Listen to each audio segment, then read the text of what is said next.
Well, thank you very much, Bel K. The last thing I heard before I came on air was you're hot, and I am. Thank you for being here. It is the Matt Murphy Radio Show on Supertalk 99.7 WTN. My name is Matt Murphy, conveniently enough, and I'm pleased to be back with you on this Tuesday edition, June 11, 2024. Thank you so much to Cameron Smith for filling in yesterday. I'll get into more of why I was absent and some of the details of that, and some great conversational points coming up in just a little bit. Glad to be with you. Thank you for being with us, whatever time you're able to give us.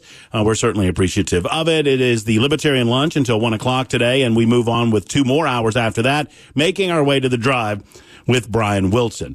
Today is episode 588 of our proceedings. Thank you for being a part of those, as many as you possibly can muster. Some of you perhaps have been here for all 588. Whatever your number is, I thank you for being a part of the Murphy family and Supertalk 99.7 WT. And it's also Locks for Trump 101, day 101 of my commitment not to cut my hair until we have President Donald J. Trump back at least as our president-elect. I might fudge it a little bit. Actually, that was always my commitment to get us a new president-elect, and then I'd cut my hair after that. 101, Locks for Trump 101. So we're into triple digits in that regard. I'm at the Southern Outpost today. That would be in Birmingham, Alabama, broadcasting from the Cumulus Birmingham facilities. And I appreciate those guys giving me an opportunity to do that. I was at a wedding over the course of the weekend and then had some things to take care of yesterday, and was not able to make it back to Nashville in time for the show today. But thankfully, we have the resources to do it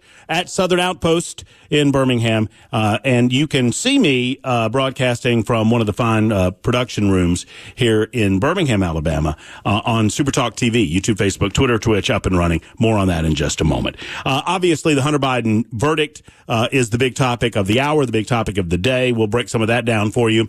And I'm going to take a little bit of a different angle on this than what I've heard over the last hour or so, where we have been able to digest the verdict. It was obviously a slam dunk for the prosecution. It was always a slam dunk for the prosecution. The only way that this doesn't obviously end in a guilty verdict, which it did on all 3 counts, is if a member of the jury decided to nullify the situation because of political leanings or because of a love or a fondness for the Biden family. But I want to dive a little deeper than I've heard today, and I want to get some of your reaction to where I'm going to go here, because I don't know that I agree necessarily with this guilty verdict. I don't know that I necessarily agree with this question on Form 4473. I don't know that I agree that the Constitution gives the federal government the ability to dive into our personal and private life with regard to one of our constitutionally guaranteed rights, and that would be the right to keep and bear arms. I'm beginning to have more and more concern with it. And I am amused at the number of liberals who are arguing against a guilty verdict. And I've listened to you, the same liberals that argue essentially that no one should be allowed to own guns in the United States of America, because that's ultimately where the Second Amendment argument goes. I find those liberals arguing that Hunter Biden was railroaded here a little bit amusing. I remain consistent in my belief that the Second Amendment has been overrun with regulation.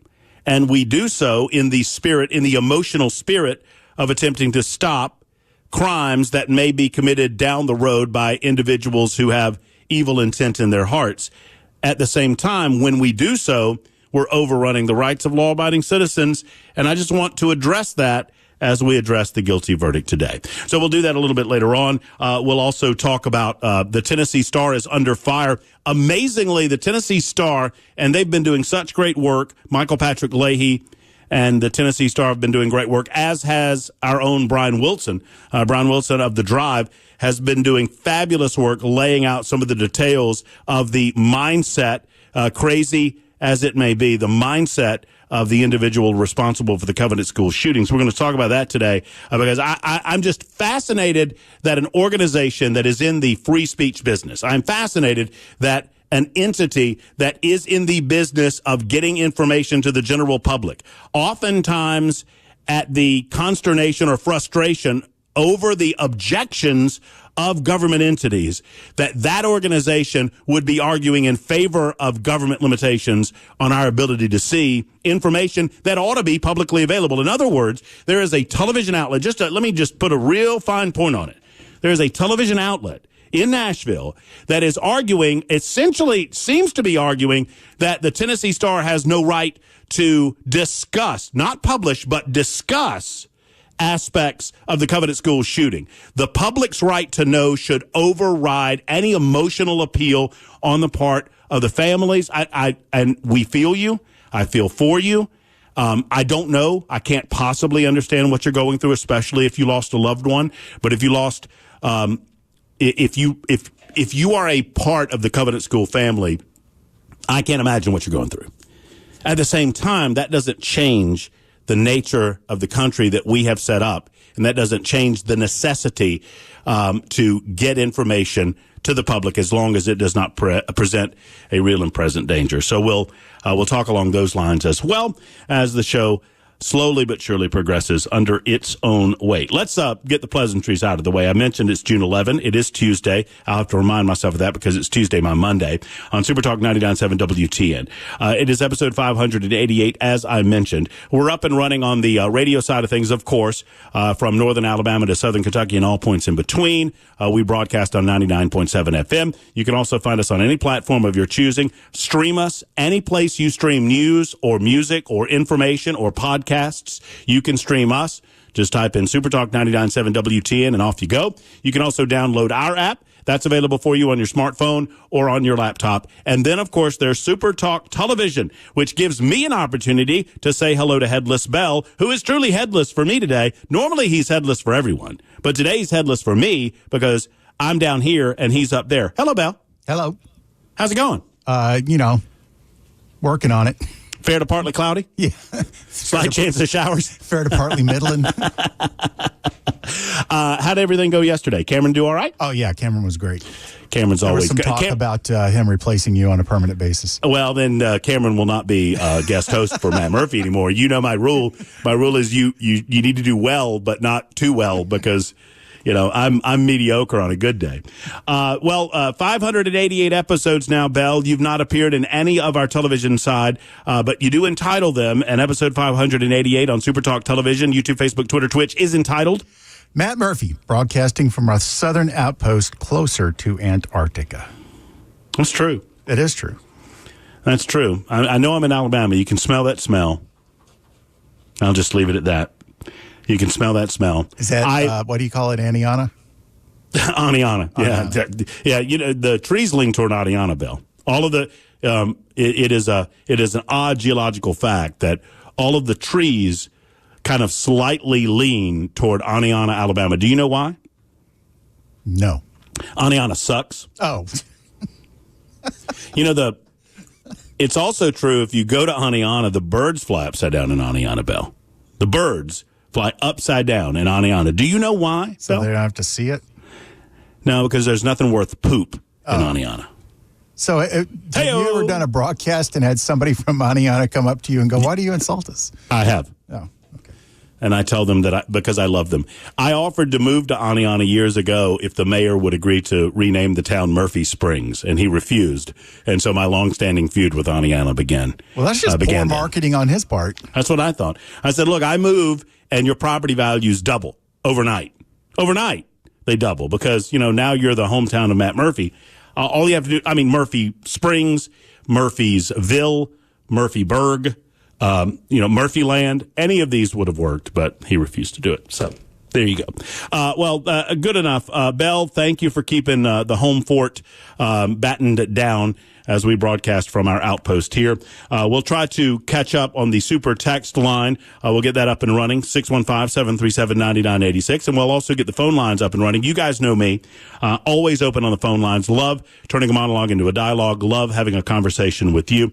Clearly, we're going to discuss in the opening segments the Hunter Biden verdict and what that means and what it does not mean. It does not mean that Hunter Biden's heading to jail. Frankly, I do not believe that Hunter Biden will ever see a jail cell. Whether he should see a jail cell or not is up for debate, but I do not believe that he will, as he is a quote-unquote first-time offender. I think he's much more likely to see jail time for the secondary case that's coming up next year regarding his tax problems. Joe Biden, the president or resident of the United States of America, has now given a statement saying, "Oh yeah, I'm not only a president, I'm also a father," and so he's offered some of his comments. We'll get to those in a moment, and the Trump campaign has stepped out. Called the guilty verdict in the Hunter Biden gun trial a distraction from what it said are the real crimes of the Biden family. According to Trump campaign National Press Secretary Caroline Leavitt, I do not know, but there it is. It shows you how much out front Donald Trump truly is, that I don't know who his press secretary is. But that said, this trial has been nothing more than a distraction from the real crimes of the Biden crime family, which has raked in tens of millions of dollars from China, Russia, and Ukraine. Crooked Joe Biden's reign of the Biden family criminal empire is coming to an end on November 5th, and will never again a Biden will sell government access for personal profit. Hunter Biden was found guilty of making false statements in the purchase of a gun, making a false statement related to information required to be kept by a federally licensed gun dealer, and possession of a gun by a person who is an unlawful user or addicted to a controlled substance. It has to do with the alcohol, tobacco, and firearms form number 4473, a form that I just so happen to have pulled up here on my handy-dandy laptop computer. I understand that I think differently. For better or worse, I think differently. And over the course of the trial, Hunter Biden's guilt has never been in question for me. Hunter Biden was guilty, clearly, of engaging in the taking of illegal drugs at the same time that he said that he was not taking illegal drugs. He lied on a gun form. And so, obviously, the justice system has worked in this case, regardless of the last name of the individual involved in the prosecution's accusation, and criminal charge. The system worked. What I want to do is back this up a little bit and ask you a very serious-minded question with regard to whether or not this should be a concern of the federal government's at all. Now, I understand that you want to keep guns out of the hands of criminals. But there's a question for that on the form that has nothing to do with the use of drugs. I understand that we don't want the sale of drugs through a federally licensed dealer, or rather the sale of guns through a federally licensed dealer, to go to someone that's engaged actively in criminal drug activity. I also understand that American citizens have rights. Let me ask you this question. Did you know that in the state of Colorado? Well, I'll do it this way. Belle, you over there? You standing by patiently? Yep. Okay, very good. I know you got like 14 things going on, especially with me out of studio. So, Belle, just a couple of questions, quick questions. Is it legal to purchase marijuana in Colorado? Yes. That is legal. Okay. Is it legal to consume your purchase in the privacy of your own home in the state of Colorado? Yes. Okay, very good. All right, now, set that aside for a minute. So just forget I just asked those two questions. Now, Belle, is it legal to purchase a gun so long as you meet certain criteria? You know, you're not a felon, et cetera, those basic standards. Is it legal to buy a gun in Colorado? Yes. Okay. Is it legal for you to legally purchase marijuana, go home and legally smoke it, let's say on a Saturday, and then go to the gun store on a Wednesday and purchase a gun? Is that legal? No. It is not legal, and I want to know why. Belle, by the way, congratulations, gold star for you. Thank you. Very good. Why is that the case? Did you know that the federal government makes no exception for the fact that several of the states, many of the states, as a matter of fact, have made marijuana use a legal activity in their states? However, the federal government, against the Constitution of the United States of America, suspends your ability to purchase a gun if you choose to partake in what is otherwise a legal activity in that state. How is that federalism? How is that right? I fear that in the spirit of, and it's easy to play on the emotions of people. When you have drug issues, when you have our southern border issues, when you have all of these other things going on, I understand how easy it is to get something like this on a federal firearms form. But I have a lot of questions about question 21F. Question 21F is the one that Hunter Biden lied about. And once again, in terms of the law, in terms of what he did, how he answered it, did he lie, is that permissible, all of these things, I have no issue with the outcome of the case. But I'm beginning to suggest to you, and I know it's going to freak some of you out, I'm beginning to suggest to you that if I was on that jury, I might have acquitted him. I might have found him not guilty, not because I don't believe that what he did was a violation of the law, because I disagree with the question on the form.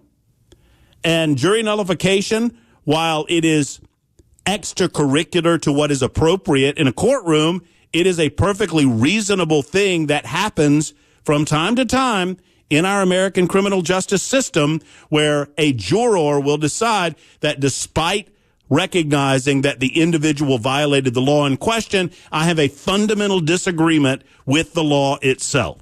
And I'm not saying I'm there yet, and I could be convinced to go another way, but I'm beginning to wonder why all of these questions are on this firearms form to begin with.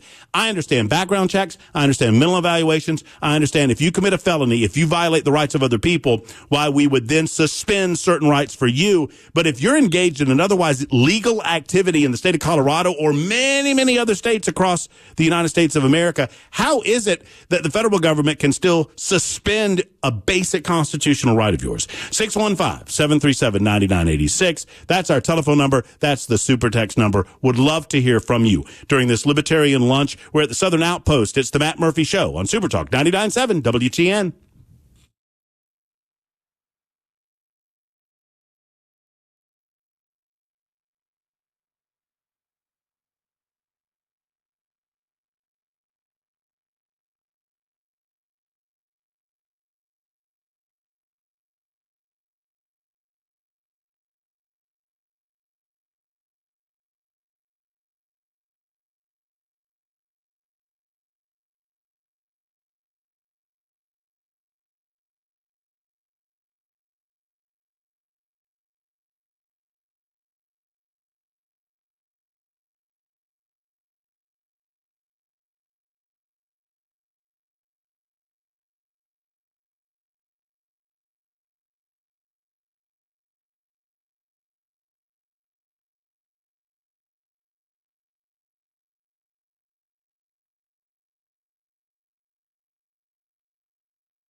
Hunter Biden guilty on all counts in his gun trial. We'll have more reaction and good news on the jobs front for a Middle Tennessee community. We'll have those stories at 12:30 on Super Talk 99.7 WTN. Thank you much, Mr. Jay Harper. Good to hear you back in the newsroom. Matt Murphy at the Southern Outpost right now. Murphy Show continues. Super Talk 99.7 WTN.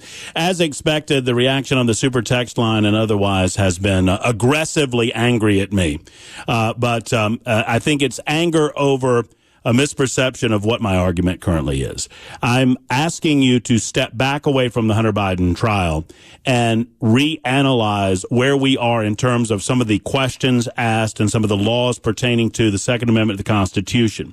I'm not a purist when it comes to the Second Amendment. In other words, there are some that would go even further in extending rights. I mean, there's some in the listening audience that would suggest that committing an act of a felony does not, from a constitutional standpoint, should not preclude you from owning a gun. It currently does under federal law. I've gotten many comments on the Super Talk line along these lines. I'm not sure crack is legal anywhere. I know for a fact that Colorado's background check form is the same as Delaware's. They may be different. No, they're exactly the same. It's a federal form. 4473 doesn't change. The ATF form is exactly the same. And I also know for a fact that it does not matter. The federal government does not recognize the legality of marijuana in Colorado. I'm shifting to marijuana. I'm asking you to set aside the Hunter Biden case for a moment, and let's think about what our laws currently say with regard to gun ownership. Mine is an exercise, a long-term exercise in breaking down the narrative that the leftists have created in this country, that guns are always bad and that we should have to jump through hoops and that we have to jump over hoops and jump over hurdles and do this thing and that thing in order to own a gun. Now, Hunter Biden, once again, someone just wrote in 1992. I agree with you, Matt. Next time Hunter Biden buys pot, set aside the Hunter Biden case for a moment and ask, should it be illegal in Colorado for me to buy a gun if I smoke pot, which is a legal activity? That is the question on the table. I'm resetting where we are. So I'm not trying to argue with anyone. And I know everyone's excited that Hunter Biden got hung on all of this. I'm not necessarily that excited about it. I mean, Hunter Biden needs to go to jail. Hunter Biden needs to go to jail for a lot of the criminal activity that went on between himself, his uncle, his father, regarding a lot of other things. I think the Trump administration, or rather, that's a Freudian slip there, not administration. The Trump campaign had it right. That a lot of this is sound and fury signifying nothing when we ought to be going against Hunter Biden with regard to some of his overseas business dealings, foreign entanglements, some of which have been rightly characterized as illegal foreign entanglements, but we're not. So just set that aside for a moment. So the question is 21F. Are you an unlawful user of or addicted to marijuana or any depressant, stimulant, narcotic drug, or any other controlled substance? Warning, the use or possession of marijuana remains unlawful under federal law, regardless of whether it has been legalized or decriminalized for medicinal or recreational purposes in the state where you reside. In other words, there are a lot of people that are probably breaking the law along the same lines that Hunter Biden broke. I mean, it does not categorize crack. I mean, it makes no distinction between crack cocaine and marijuana federally. So the legality of marijuana in Colorado doesn't matter to the federal government, and that's the entire point. I believe perhaps that the idea of being addicted. Well, are you an unlawful user of or addicted to marijuana or any depressant, stimulant, narcotic drug, or any other controlled substance? So I could legitimately read that question. I'm not trying to play with words here. I could legitimately read that question to say, are you an unlawful user of or addicted to marijuana or any depressant, stimulant, narcotic drug, or any other controlled substance? Stimulant. That's interesting. Could that be coffee? I mean, I don't know how you would be an unlawful user of coffee. I mean, and what constitutes lawful use, especially when it comes to medicinal marijuana? These are some of the questions that I think about, because the idea of Hunter Biden being found guilty is pretty much a no-brainer. We'll get to your calls momentarily. We'll get more of your comments on the super text line. I know I'm annoying a lot of you, but I'm just asking you to examine where you are in the Second Amendment. That's what I'm asking for. 615-737-9986. It's Jay Harper's turn, 32 after the hour on Super Talk.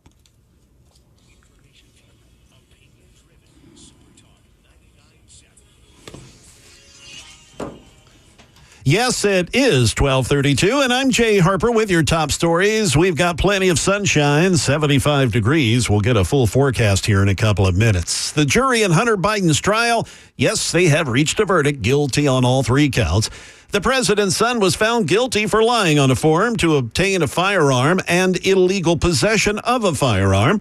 Biden has been battling addiction off and on for many years, and prosecutors say Biden was under the influence when he tried to purchase a firearm. ABC News White House correspondent Karen Travers, she's got the latest from President Biden after the verdict. President Biden says in a statement he will accept the outcome of Hunter's case and, quote, will continue to respect the judicial process as his son considers an appeal. The president reiterating his statement from last week that he is the president but also a dad, and he and the first lady love their son and are proud of the man Hunter is today, pointing to how strong and resilient he's been in his recovery. The president adding, quote, Jill and I will always be there for Hunter and the rest of our family with our love and support. Nothing will ever change that. In the wake of yesterday's announcement of a Mount Juliet parts manufacturer shutting down and thus losing many jobs, a hermetic laser sealing and packaging fabrication company called Laystar Incorporated, they've announced they will be relocating from California to Middle Tennessee.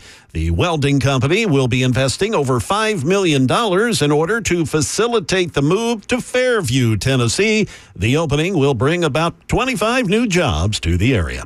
That is the latest news. Weather is next. I'm Jay Harper, WTN News.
Hey, I'm back. I had to go to the bathroom.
Super Talk 99.7 WTN. Bell K, to answer that question, I think I've always been hot in the sense that I told you I was back from the bathroom, and I have super texters telling me, well, I hope everything came out all right. So apparently, I'm always hot. This show has no secrets from its listeners. No. I went to the bathroom, and I'm glad that you guys were concerned, and everything came out A-OK. Thank you, John in Lawrenceburg. 615. If everybody will pay attention next break, we'll be discussing what he's having for lunch.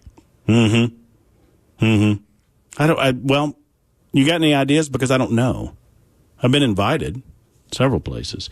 I'm not trying. Look, I'm sincerely not. 615-737-9986. I'll get a few telephone calls in a moment. I am asking a question so understand my thought process, and hopefully most of you long-timers do. But you newbies in the audience, let me catch you up. I'll feed you baby birds. So I'm going to run counter to most narratives. It is just my predisposition that as the prevailing flow, imagine, if you will, a river of conversation, a river of information flowing in one particular direction. I'm naturally predispositioned to swim upstream. So when I learned of the concept of Hunter Biden being actually guilty as the law is written was a no-brainer to me. Hunter Biden was and is guilty. And it took a jury in Delaware, 2 hours to figure all of that out? It's not hard. Were you on drugs at the time that you said you weren't on drugs? Yes, you were on drugs at the time you said you weren't on drugs, so you lied on a federal form. My question has nothing to do with the accuracy of the verdict. It does have much to do with the underlying question being asked on the form itself, which requires, and this is a particular skill that I understand is difficult, it requires overcoming the emotional elation of the knowledge that Hunter Biden got found guilty or the Democrats got found guilty on something. I understand that natural predisposition. Their team took a hit, right? If you're looking at this as a team sport, their team took a knock. Because anything am I pleased to a certain degree that the judicial system performed in the way that it did in Delaware? Yes, I'm pleased to a certain degree that happened. At the same time, my question is more to the underlying question asked and whether or not it somehow infringes. And I want to go over a couple of these after I take a call. Let's see. I believe it's Anthony. I'll get Anthony in just a moment. I think Bell's clearing one other, but once he gets that one taken care of, let's go ahead to Anthony Bell in Nashville and see what he has to say about the matter at 615-737-9986. Anthony, thank you for your call. Good afternoon, sir. Hello. Hello. Yeah, can you hear me okay? Yeah, you sound fine. Okay. Yeah, so I believe it's also unconstitutional. You were pretty much correct on everything you mentioned there. It brings the point you have to look further into your thoughts on guns itself. Is this okay for society, and with the Constitution being written the way that it is, for us to even exist in the first place? I would say yes. Now, granted, society has agreed in a way to effectively become resistant to the Constitution itself because we allowed gun charges to just roam free. Even in other states, I would say we did this to ourselves in a way because they just allowed it to happen, even though it literally says on there, "Do not infringe."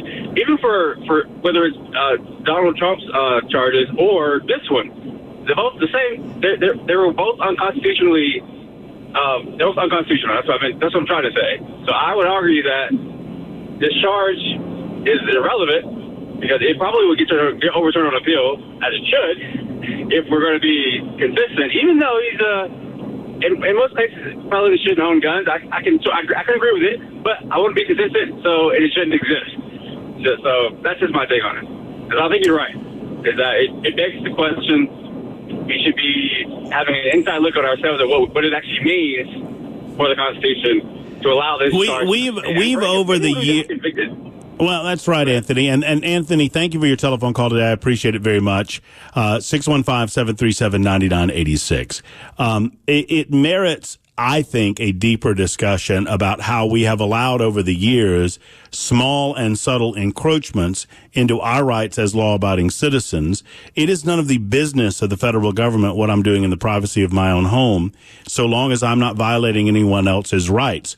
Why should that curtail my rights to own a gun is the question. Forget Hunter Biden, forget the outcome of that case for just a moment, and ask yourselves, what interest is it in the federal government asking me questions about what I may or may not do in the privacy of my own home with regard to what I consume in my own body, and how does that in any way impact my ability, my God-given right to self-defense, my God-given right to protect myself, my property, my family, and my right that is certified in the Constitution? How does one impact the other if I'm not violating anyone else's rights? The suggestion is that if I'm smoking dope or if I'm smoking crack rock, then I'm automatically going to be a drug dealer, or I'm going to be some sort of drug runner, or I'm going to be some sort of criminal, and I'm going to run around. And I'm not saying that those two things can't go hand in hand, and obviously they overlap. I'm not promoting crack use. Obviously. I'm not promoting drug use in any way,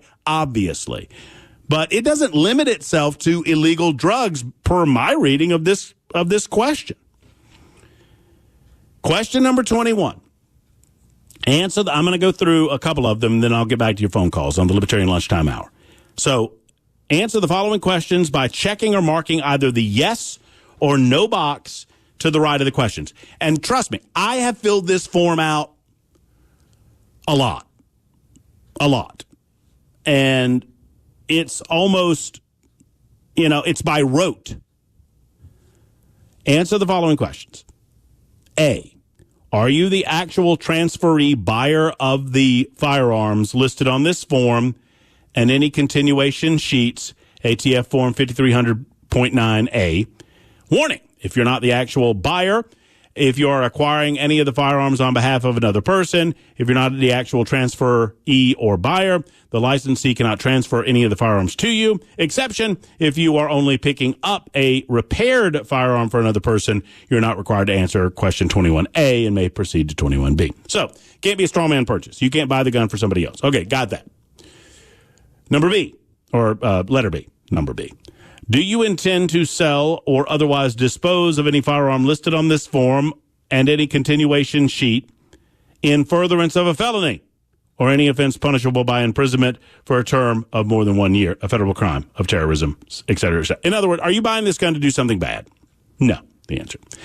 C, are you under indictment or information in any court for a felony or any other crime for which the judge could imprison you for more than 1 year? In other words, are you under indictment or have you been convicted of a felony? Well, actually, the conviction comes with question D. Have you ever been convicted in any court, including a military court, of a felony or any other crime for which the judge could have imprisoned you for more than 1 year? Okay. E, are you a fugitive from justice? Well, that would kind of preclude you from being able to buy a gun. I just find it interesting that someone would answer that question. Yes, I'm a fugitive from justice, and I would like to buy my weapon, please, my gun, please. F is the one in question. Are you an unlawful user of or addicted to marijuana or any other depressant, stimulant, narcotic drug, or any other controlled substance? Warning, the use or possession of marijuana remains unlawful under federal law, regardless of whether it has been legalized or decriminalized for medicinal or recreational purposes in the state where you reside. So it's perfectly permissible. And I'm just throwing it out there. Look, y'all know me. I'm a libertarian, and I believe that you own you. You have the right to do with you what you want to do with you, so long as you're not violating the rights of other people. I just find it amazing to me that I can be just completely addicted to OxyContin or some sort of pharmaceutical drug because some doctor somewhere wrote the script, and off I go to the pharmacy. I can be completely and totally blitzed out of my mind on some of those drugs. I can be blitzed out of my mind on psychotropic drugs so long as they have been written down by a pharmacist somewhere. But if I smoke dope and I'm a little amazed that we don't see the disparity here or the discrepancy here. Anyway, have you ever been adjudicated as a mental defective, or have you ever been committed to a mental institution? That's question G. H, have you ever been discharged from the armed forces under dishonorable conditions? Is that a disqualifier? That's interesting. Are you subject to a court order, including a military protection order issued by a military judge or magistrate? Have you ever been convicted in any court of a misdemeanor crime of domestic violence? Or are you or have you ever been a member of the military and been convicted of a crime that included as an element the use of force against a person as identified in the instructions? K, have you ever renounced U.S. citizenship? L, are you an alien illegally or unlawfully in the United States? And do you intend to sell or dispose of any of the firearms? So these are some of the questions on the form. I'll get to more of your calls and more of your comments on the Super Text line coming up in a moment. It is 12:50. This is Super Talk 99.7 WTN.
Hunter Biden guilty on all counts in his gun trial. As you can imagine, there's quite a bit of reaction. We'll have some of that for you. And you may have noticed we're paying a little less at the pump. We'll have some contributing factors for that as well. That story and more coming up at 12. Well, make it 1 o'clock. Yeah, time zooming by here on Super Talk 99.7 WTN. You plow through. Matt, you got me all excited. I love it, man. JR, well, look, no offense to the dearly departed Mac Morey, but I love having news in the Libertarian Lunchtime Man, hour. and So. I love being able to deliver it for you. Yeah, it's going to be good, man. I appreciate you. There's Jay Harper back at Command Center North. I am at the Southern Outpost this afternoon, broadcasting from our fine facilities. You can see more on the Super Talk television side of things, YouTube, Facebook, Twitter, Twitch. Find us over there. I think I failed to mention, thanks to JK and Erica Brister, who bring us U.S. Pest, and U.S. Pest, in part, brings you our daily visit on the television side of things. We also thank F&M Bank for their chat feature. They give us the ability for you to opine on the issues that we talk about on the regular there on the chat feature on Super Talk Television. Super Talk TV is up and running, and we appreciate you visiting us over there. You can see my ugly mug and one of my favorite shirts. I got a nice compliment about this shirt on the Super Text line just moments ago. All right, look, let me encapsulate this before we go to Jay Harper, and then we'll get back into the conversation in a moment. The case involving Hunter Biden was legally decided, and look, I'm glad. Any whipping that those guys get, I'm happy with it.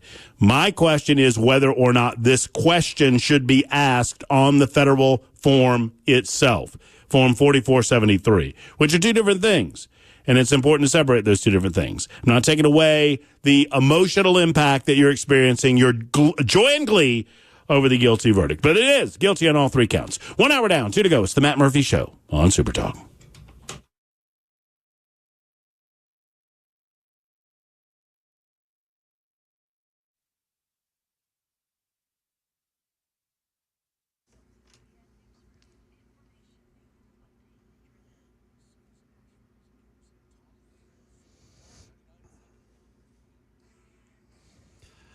Good afternoon. It's exactly 1 p.m., and I'm Jay Harper with your top stories. Man, have we got sunshine or what? Yeah, nice and cool at 73 degrees. A complete forecast in a couple of minutes. The jury in Hunter Biden's trial, yep, they've reached a verdict guilty on all counts for lying on a form to obtain a firearm and illegal possession of that firearm for 11 days. ABC's Olivia Rubin says many Biden supporters were in attendance during the trial, including his mom, First Lady Jill Biden. Some of the most high-profile members of the Biden family there in the front row, right behind him to support him day in and day out, including the First Lady Jill Biden. At one point, the supporters growing so large, I counted nearly 25 friends and family that were in the courtroom with him, taking up nearly 4 rows. Biden released a statement after the verdict and said he is more grateful for the love and support from his wife, friends, and family than he is disappointed by the outcome.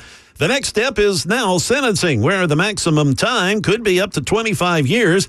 Legal experts say that is not likely to happen. He may serve some time, but it's highly doubtful. Gas prices nationwide are now below where they were last year at this time. We've all noticed that a bit. ABC's Alex Stone tells us why. Gas prices have been dropping for weeks and could keep going lower. Patrick DeHaan, petroleum analyst at Gas Buddy, says it's because of low oil prices, refinery maintenance is over, and weak demand is putting an incredible amount of downward pressure on gasoline prices. Weak demand for gas, he says, as more Americans choose to take post-pandemic international vacations this summer instead of long domestic road trips. That is the latest news. We've got weather on the way. I'm Jay Harper, WTN News.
Hour number 2 cranks up right now. Super Talk 99.7 WTN. Good afternoon. My name is Matt Murphy. Until 3 o'clock, we host the Matt Murphy Show on Super Talk 99.7 WTN.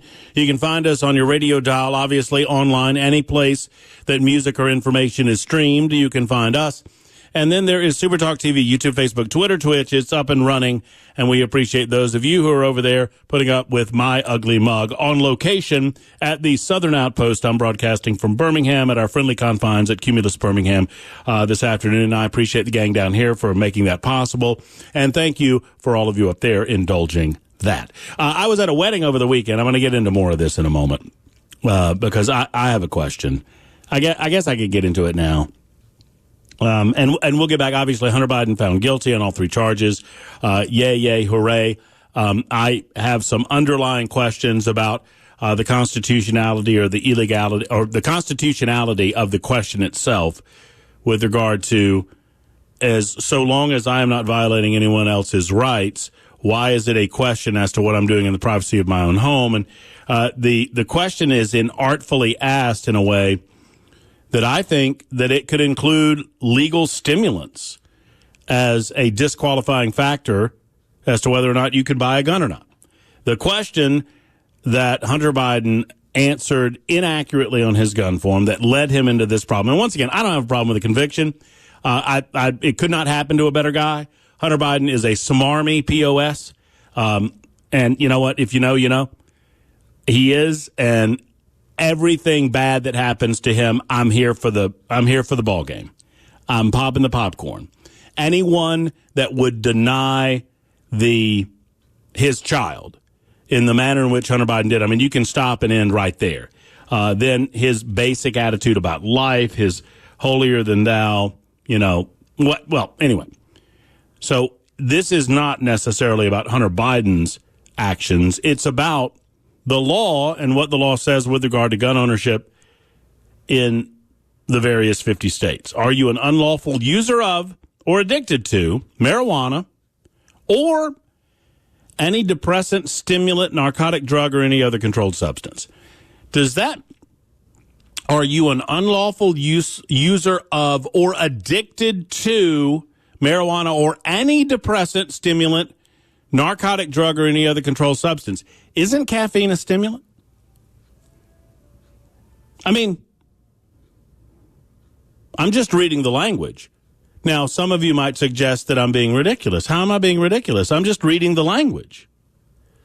If the federal government is going to be very cut and dry on some of this stuff, I mean, does this not give them ammunition to go even further into curtailing gun ownership rights? I mean, how is the political left going to use this against law-abiding gun owners?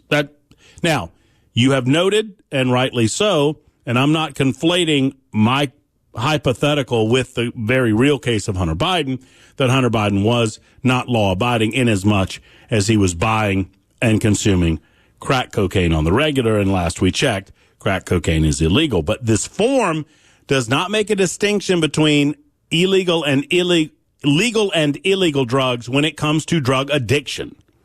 Are you an unlawful user of or addicted to? Doesn't say and, it says or.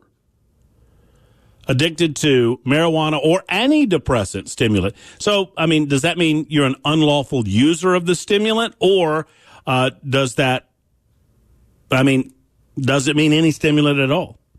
I think it's a good question. 615-737-9986 if you have any thoughts on it. Joe Biden, for his part, has said that he stands beside his son.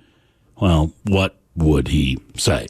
I'm the president, but I'm also a dad. Jill and I love our son. We're proud of the man he is today. Oh, you're proud of the fact that he denied existence of his daughter. You, Joe, denied existence of your granddaughter for many years in the White House, until last year when you decided not to put up holiday stockings or Christmas stockings because it became inconvenient. You were putting up, I think it was 6 for all of your grandchildren, leaving out one of your grandchildren, fathered by Hunter Biden, when he was on one of his drug-addled binges.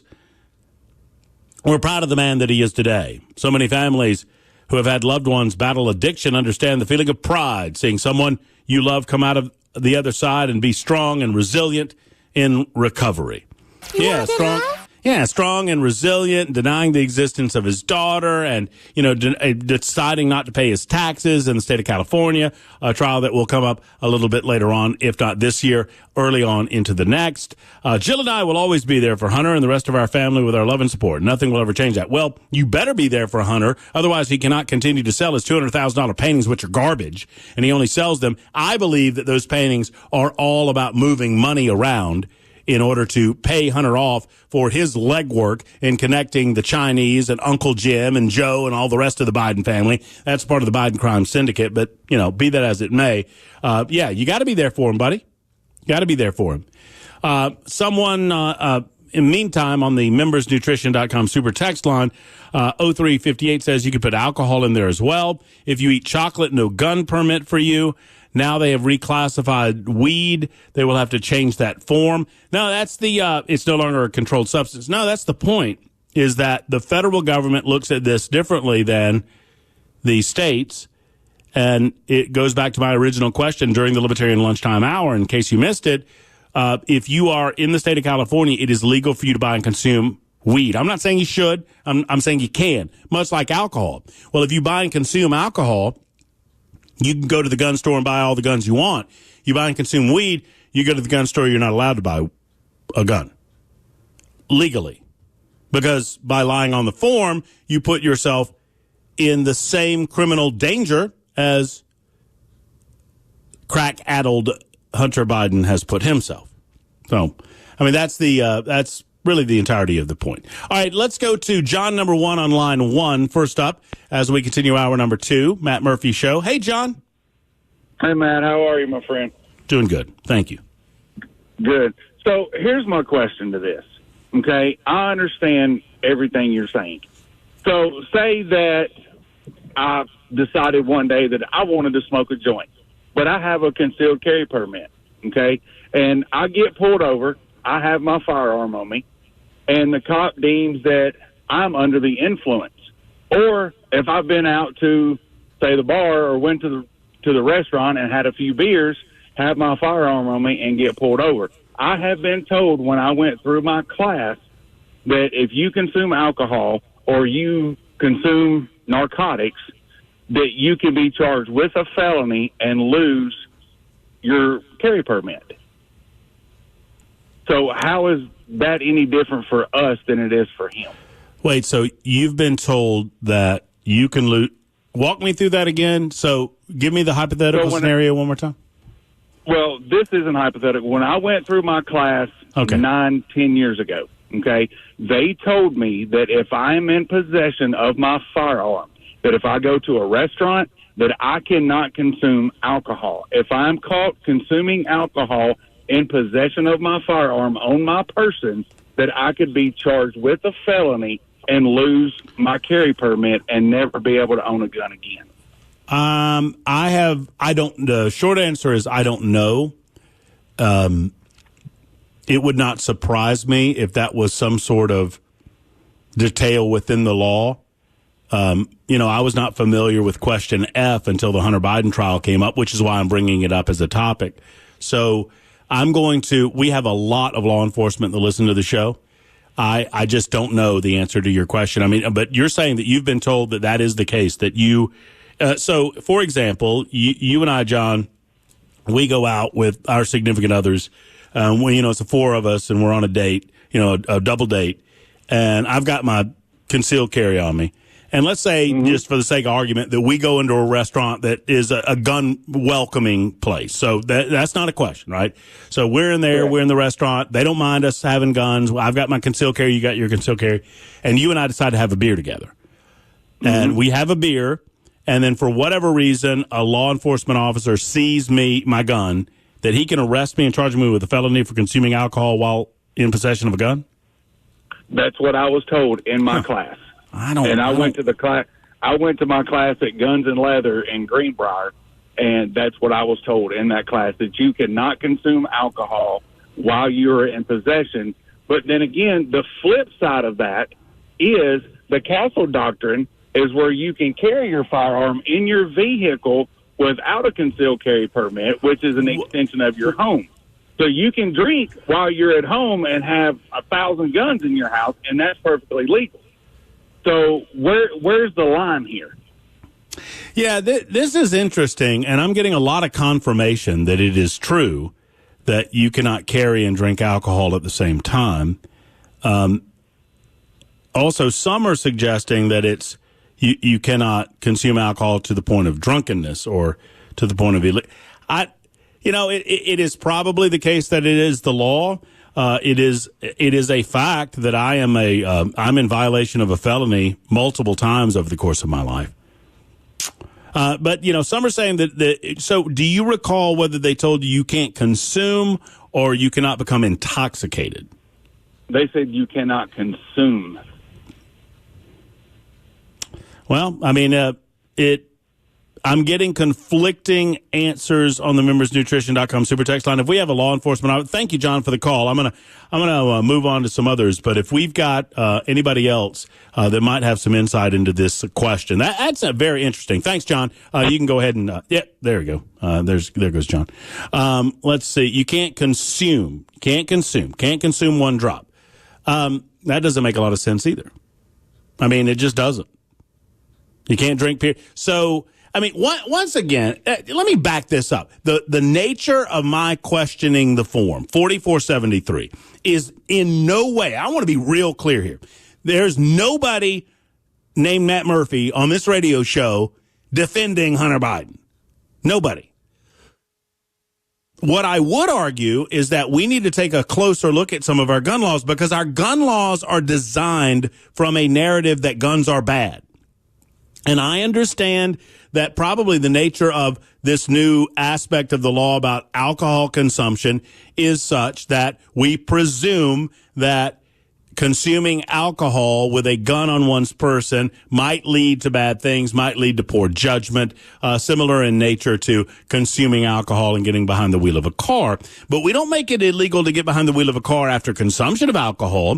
We make it illegal to get behind the wheel of a car and operate a vehicle if you are intoxicated by alcohol. And we've set alcohol standards by which we determine your blood alcohol level and determine whether or not we consider you to be intoxicated per the law, right?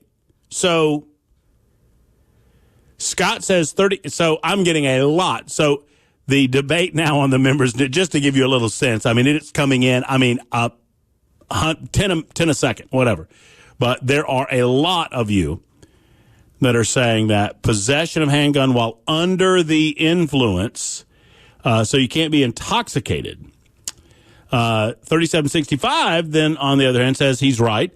I've had my concealed carry for 20 years. It's exactly what I was told. You're not allowed to have your gun with you and drinking alcohol at the same time. You can have your weapon in a bar and other people are drinking, but not you. And then there's this from 3917-1321. That's 39-17-1321. Possession of a handgun while under the influence. And it offers the penalty. It is an offense for a person to possess a firearm if the person is both. All right, so let me back up. Let me read the whole thing. It is an offense for a person to possess a handgun while under the influence of alcohol or any controlled substance or controlled substance analog. So that is under the influence of alcohol. So that's a sip, right? If you're under the influence. I mean, right? Any amount of alcohol would put you under the influence of alcohol.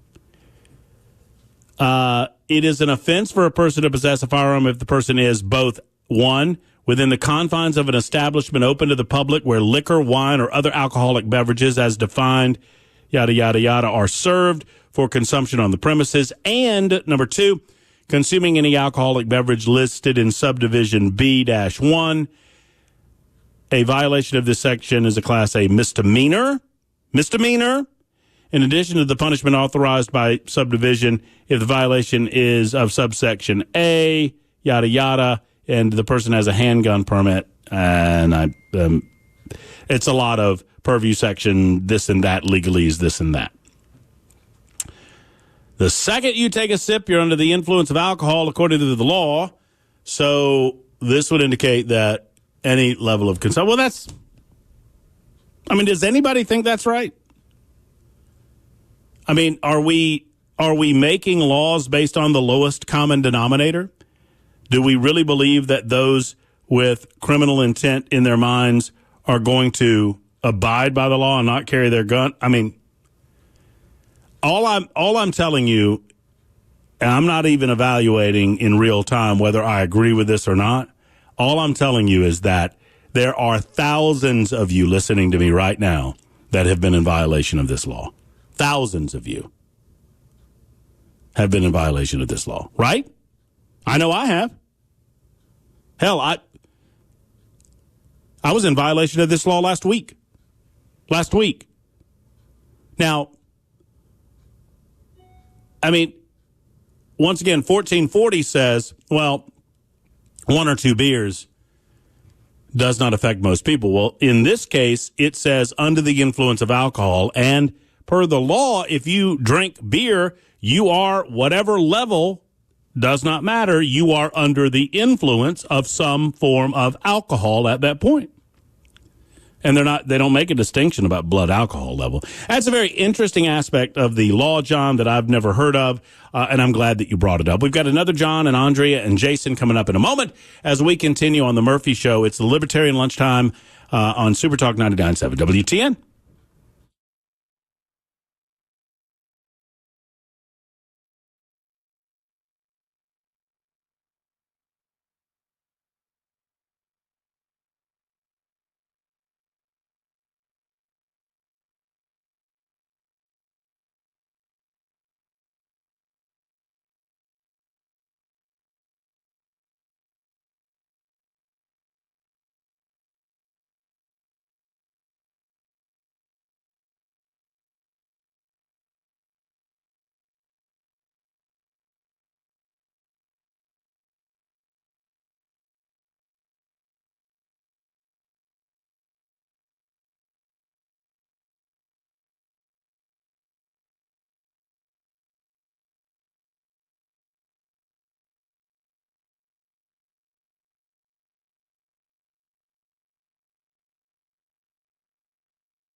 We will hear from a juror in the case where Hunter Biden was found guilty on all counts in his gun trial. Also, a drug that could slow down the progression of Alzheimer's, one step closer to approval. We'll have those stories at 1:30 on Super Talk 99.7 WTN.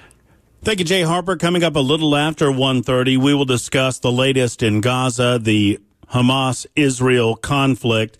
Might be coming to something of a ceasefire if the United Nations has its way. Also, you will not believe how much money America is preparing, or the Biden administration. I shouldn't say America, because you wouldn't want to give this money to these people. I wouldn't want to give this money to these people.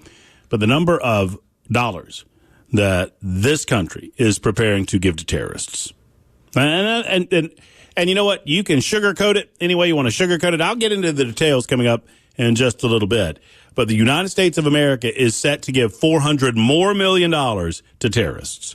After giving untold millions of dollars to terrorists, we're giving more money to terrorists. We gave billions to the largest state sponsor of terrorism in the world, Iran, and for that we got this. And if you don't know how that is connected, I can help you with it. But for our troubles, we're getting we're getting more terrorism, and we're funding it, sadly, under the Biden administration.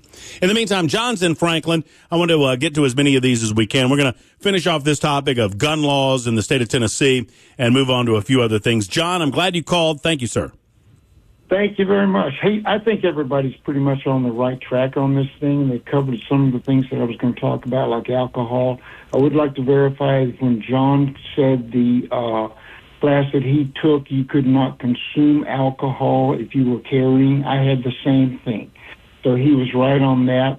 But the one thing that I think is that the laws are going to have to be revised, or at least the language of the law, because you've got all kinds of addictions now. That can include, pharmaceuticals. Try coming off of Effexor, which is, an antidepressant. Try coming off any medication and see how that makes you feel. So you're actually addicted to that. So I think they just made a broad stroke when they used the word addiction. But getting back to the original question, when you made the statement about should he be able to purchase a gun if marijuana is legal in Colorado, again, it's the same as alcohol. Are they going to say, well, you can't purchase a gun because you drink? The federal form, let's just go over this again for those perhaps just tuning in. John, the federal form makes a specific distinction between lawful use of alcohol and being able to purchase a gun and lawful use of marijuana. And let me read it to you. It says, the question is, are you an unlawful user of or addicted to marijuana or any stimulant, depressant, narcotic drug, or any other controlled substance? And then it says, warning, the use or possession of marijuana remains unlawful under federal law, regardless of whether it has been legalized or decriminalized for medicinal or recreational purposes in the state where you reside. So, in other words, it is not legal for you to consume. So let me ask you this, just if I can interject. I'm sorry. Yeah. No, go ahead. And when I go, I live in Tennessee, so when I'd apply for a gun permit in the state of Tennessee, I have a card that says that I'm legal in Tennessee and those that have reciprocity with Tennessee. It says nothing whatsoever about federal. So if I'm having to get a federal permit, in essence, that means that I should be to carry my weapon instead of having to get one from Utah, which carries other states. It should be a federal gun permit that I can go anywhere in the United States with it. California be damned. No, they don't like it. Well, see, and I think kind of the answer to the question asked. The reason they don't do that is everything they do, and this is what I'm trying to break down. This is the essence. And John, thank you. I want to get to one or two more before the news break. Thank you for the call. Yeah, absolutely. This is the essence of what I'm trying to break down to you. That. And go ahead and while you're on the line there, Tom, with Tom, you can let John go whenever you can there, Bell. The essence of the question is the nature in which the federal government and the states control our gun laws.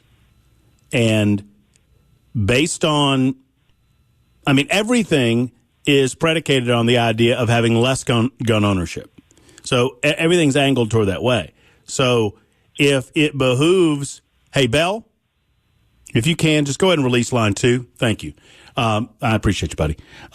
The essence of the exception, no, it's all good.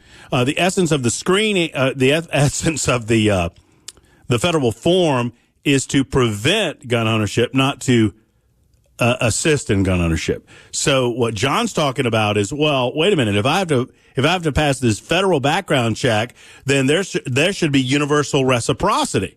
And California doesn't get to say what I'm allowed to do if I'm a Tennessee resident and I have a legal right to carry. Well, California says absolutely we do. We're a state and we have our own rules, and states' rules should override whatever the federal government's talking about or whatever the state of Tennessee. Now, that's a state-to-state deal. Well, the federal government has decided to err on the side of not allowing you to own a gun when it comes to states that allow legal use of marijuana. And for the most part, a lot of, and I'm not trying to cast aspersions, but for the most part, a lot of you, I love you, but a lot of you who are strong advocates for the Second Amendment, we all get suspiciously quiet when it comes to this type of thing because you don't like the idea of all them dopers owning guns, right? Hitting a little too close to home here? 132 on Super Talk 99.7 WTN. Here comes the news.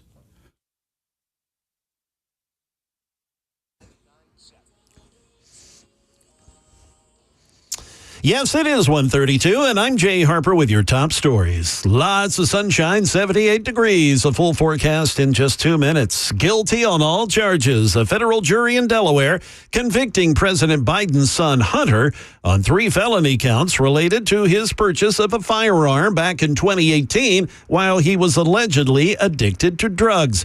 This juror voted to convict, but thought the trial was, quote, a waste of taxpayer dollars. Her take on Hunter Biden after the verdict was announced. To me, he was kind of defeated. He looks kind of hopeless to me. There may be another option soon for patients who have been diagnosed with certain forms of Alzheimer's disease. The FDA one step closer from approving a drug that could slow down the progression of Alzheimer's. Here's ABC's Ariel Reshef. If this medication is approved, it will be the second drug on the market here in the U.S. that can slow the progression of Alzheimer's in early stage patients. Neither of these 2 drugs, though, can cure or reverse the disease, and both come with potentially serious side effects, including risk of brain bleed. That is the latest news. Weather is next. I'm Jay Harper, WTN News.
It is Super Talk 99.7 WTN. My name is Matt Murphy, 138. In a moment, as promised, we will discuss the 4 hostages rescued in Gaza and how all of these calls for a ceasefire are a little bit misplaced in terms of what the Israelis, the IDF, are trying to accomplish and what they have left to accomplish. And sadly, the United States of America, all Hamas has to do is say yes. They don't have to do anything else. They can continue doing everything they're doing, hide behind the civilian population, allow Palestinians to die. I don't know if you heard that leadership has admitted as much.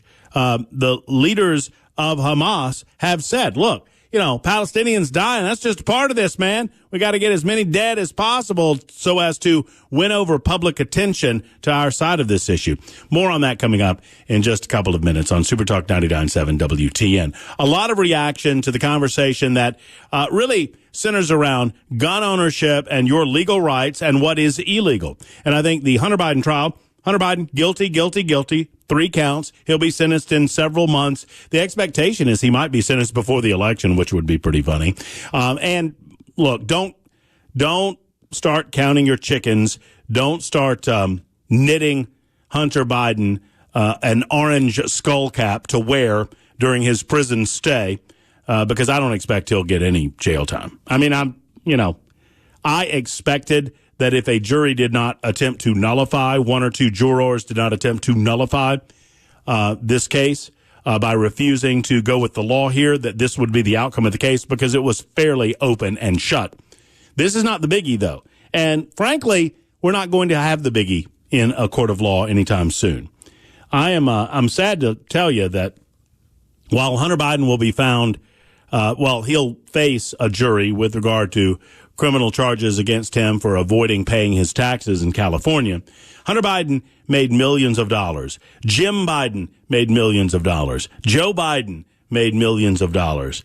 And they did so allowing Hunter Biden to act as an unregistered foreign agent doing business with other countries around the globe. He used his father's influence as vice president in order to facilitate these deals, and he paid his father and his uncle handsomely as a result. He was, if you will, the bag man in all of this. So while we're discussing these, I don't want to call them Bush League, but frankly, based on my analysis over the last hour and a half, Bush League firearms charges, and rightly so, found guilty, rightly so. No one is defending Hunter Biden here. I cannot say that enough. I don't want it to be mischaracterized through Van Gogh listening that I, in some way, am supporting Hunter Biden. I'm not. I would suggest to you that both things can be true, that Hunter Biden can be guilty of the crimes he was accused of committing, and I can still disagree with the law that he violated because I disagree with this question on this form. I believe in civil liberties. I believe in your freedom to act as you choose in a country that values that freedom over security. So there it is. Now, I promised I'd get to those other things, but we still have Andrea on the line, and I want to get to her because she's held for so long. Andrea is in Lebanon. It's either Andrea or Andrea. It's one of 3, and I'm going to go with Andrea. You would be 100% wrong. Ooh, my British mother calls me Andrea. My Italian grandmother calls me Andrea. So pick one of those 2. So either of those, just not the other one. Okay, I'll go with Andrea. Just don't call me late for dinner. I hear you. What's on your mind? So I can't really speak on the way the federal law, statutes, and the way all that reads, but I work in law enforcement, and the whole trickle down.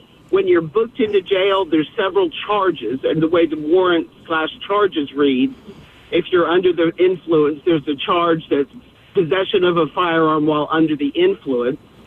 If you're a convicted felon, there's a charge of, because you can't have a firearm, a felon in possession of a weapon. And if you happen to have drugs on you, especially for distribution, that's a whole separate weapons charge, and that's a weapon in commission with a dangerous felony. So we book people like that on those charges all the time. So it is. It is, according to what you know about it. Sorry about the sound in the background. I've got it. It is illegal in the state of Tennessee to consume alcohol while carrying your firearm? The way if you were going to read the warrant / the charge, it would be possession of a firearm while under the influence. Mm-hmm. So I take because any amount of yeah, but would you say, based on your experience, Andrea, that any consumption of alcohol would be considered to be under some form of influence of alcohol? No, I don't. I don't take it that way. I take under the standard influence being impaired in some way. I would take it as being impaired. If somebody sees you drinking a beer, I don't know. I've never heard that. I don't know. It's purely hypothetical, but just the scenario I'm thinking of is, that for whatever reason, a police officer's had a bad day, for whatever reason. And he sees Matt Murphy tipping a beer back outside of a bar, in the patio area, for example, and he notices that I got a gun on me. He sees it. The question then becomes, could he, say, hey, you're under the influence of alcohol, you got a weapon, you're going with me? I think he could probably detain you long enough to determine if you were impaired, if you wanted to be an a-hole. But I don't know that they can determine you're impaired by looking at you, just by drinking a beer, my opinion. And I know I'm picking nits here, but I love doing it. I can't help myself. But, so the nit that I'm currently picking is, does the law suggest you have to be impaired, or does it say you have to be impaired, or does it say you have to be under the influence? And is there a difference under the law? Which I don't know the answer to. As far as under the, I can tell you what when people are booked into jail, what their charge is. And the charge reads possession of a weapon while under the influence. That's what the charge reads. Well, under the and that would indicate that there's some line of demarcation with regard to there you go. That makes sense. Andrea, great call. Thank you for making it. All right, there's Andrea. Thank you so much. 615-737-9986, 615-737-WWTN. So and I missed a little bit of this story. I was out yesterday. And thank you again to Cameron Smith for capably filling in. I was down in Montgomery, Alabama, just outside of Montgomery, Alabama, at a beautiful facility outside of the city, attending a wedding this past Sunday, and then I had some other duties to attend to over the last 24 or so hours. So I was unable to be here yesterday. And so I missed a little of this story. But over the weekend, as we well know, 4 hostages were rescued in a daring attempt by the IDF, the Israeli Defense Forces, to get their people and all of our, by extension, people back. Sadly, there are still hostages that were taken on October 7th. I want to remind everyone, while the mainstream media focuses in on the concept of a ceasefire, there was a ceasefire between Hamas leadership in Gaza, the Palestinian people, by extension, who roundly support Hamas, and the Israelis. As we have discussed ad nauseum, the Israelis released control of the Gaza Strip in the mid-2000s. 2006, I think it was. They relinquished control of the West Bank and control of the Gaza Strip and handed that over to duly elected officials that were to take care of their people without interference.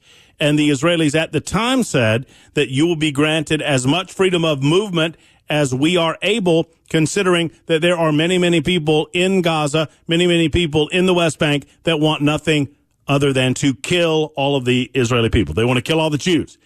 What do you think from the river to the sea, Palestine will be free actually means? It means run the Jews into the Mediterranean Sea and take over all of that property. They've wanted to do this since 1948, when there was a legally binding state creation for a place for the Israeli people to go in the aftermath of World War II. The United Nations and other nations got together and made this decision in a legally binding fashion. The Palestinians, they weren't called the Palestinians, they were Arabs at the time. They weren't very happy with it. The Muslim people are not happy with Jewish people being around them. Can we not put it down there where the goats can graze on it? Yet, in an effort to bend over backwards to create a dynamic of peace. The Israelis, after handing over the keys, if you will, to the West Bank and to Gaza, they said, y'all do you. And the West Bank elected the leftovers of the Palestinian Authority, and Gaza elected Hamas. Hamas is the elected leadership. And if Hamas spent a modicum of their time and energy over helping the Palestinian people other than above and beyond what they're doing to kill Jews, instead, they don't spend their time helping their own people. They use their people. They spend their time using the Palestinian people to create a dynamic by which they can better strike the Jewish people. It is their obsession. It is their singular goal. It is in their mission statement that they will eliminate the nation of Israel and, by extension, all of the Jews. So I say all that to remind everyone that on October 6th, 2023, there was a ceasefire. Who violated the ceasefire?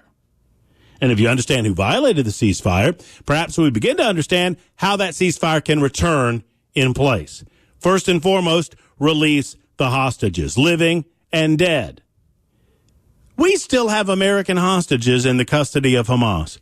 How in the hell is that possible? So many months later. But it is. And so we saw, thankfully, a daring rescue attempt that resulted in 4 of the hostages being released. They were being held, a couple of notes, they were being held in civilian captivity. In other words, it was at a house owned by Palestinians. These would be Palestinian civilians, non-combatants, right? That's what we're told. That's what we're told. They hide there because they know how the media is going to act complicit to their narrative.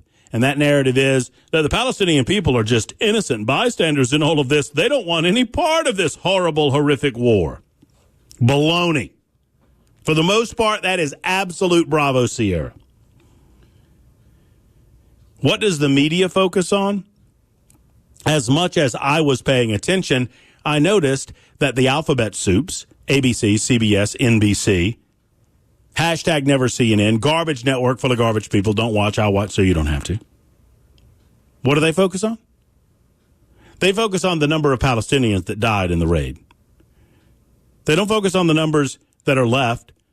Did you hear the estimates on the numbers that are left by the mainstream media networks? Of course you didn't. They don't want to focus on the hostages. We've all forgotten about the hostages. If you get all of your news from ABC, CBS, NBC, hashtag never CNN, Washington Post, New York Times, they don't talk about the hostages because it's an unfortunate blip in their narrative that Israel, the bad guys, the Hamas people, they're just oppressed. They're just trying to be liberated from genocide. If I have to hear the word genocide one more time in relation to the response that the IDF is giving to Hamas, from Hamas attacking and killing over 1,000 of their people, I'm going to vomit. I'm going to vomit. If the Palestinians want to end themselves of this horrific war, they need to turn over Hamas. Let's find the hostages. Let's get it done. Let's complete what we need to complete, and that is to kill the terrorists. Oh, is that wrong of me to say? How is it wrong of me to say? Oh, Matt, let's be human about this. They're not human. They're not human. They don't act like humans. So why should I respond as if they were? Well, I was horribly disappointed. Not that I should have been. It was expected in the manner in which the media reacted. And then today, we learn that the United States has a brand new plan that apparently has been approved by the United Nations, and it includes handing over $400 million to Hamas. Oh, they say it's handing it over to the Palestinian people. How do they get that, the Palestinian people? How exactly? You see, the media loves to play with this language, and I'm not putting up with it, right? Hamas is the governing body of Gaza. They are also the warring faction. So they hand it over. You know, Hamas comes up with these ridiculous numbers. Oh, you killed 240 people in this raid, 240 Palestinians. And they don't make any distinction between the terrorists and the quote-unquote civilian population of Palestine or whatever that is. I mean, it is unbelievable that we are actually considering giving $400 million to Hamas, which is what we're doing. 53 after the hour on Super Talk 99.7 WTN.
Good afternoon. It's exactly 2 p.m. I'm Jay Harper with your top stories. Plenty of sunshine, 75 degrees, a full forecast in 2 minutes. Hunter Biden found guilty on 3 counts related to his use of drugs when he purchased a revolver back in 2018. He now faces up to 25 years in prison. A sentencing date has yet to be set. ABC's correspondent Stephen Portnoy has more. Jurors emerging from the federal courthouse told reporters that the panel was initially split down the middle, with half of the jury not initially ready to convict the president's son. But as the discussions went on over 3 hours, those pushing for a guilty verdict prevailed.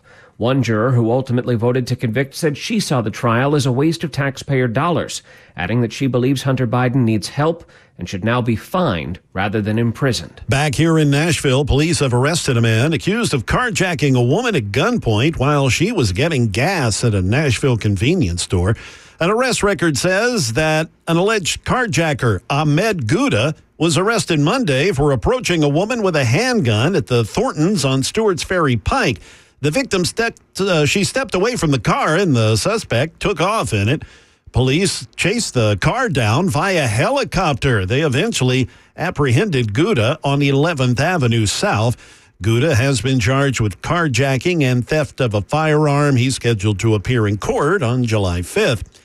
And finally, in the wake of yesterday's announcement of a Mount Juliet parts manufacturer shutting down and thus many people losing their jobs, a hermetic laser sealing and packaging fabrication company called Laystar Incorporated will be relocating from California to Middle Tennessee.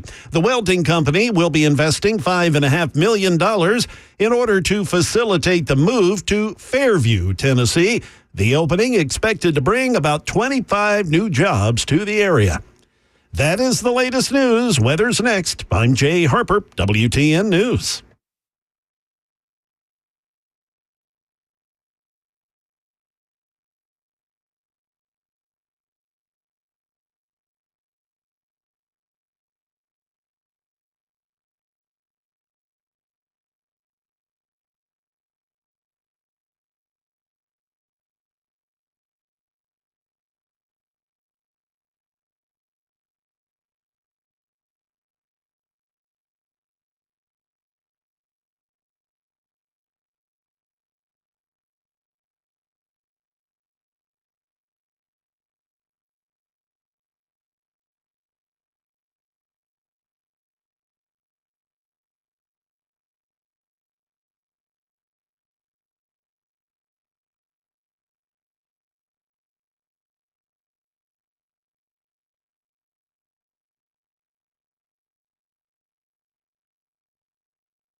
All right, kids, here we are. Here we go. Back after it. Matt Murphy's show. Hour number 3 starts right now, just past 2 o'clock.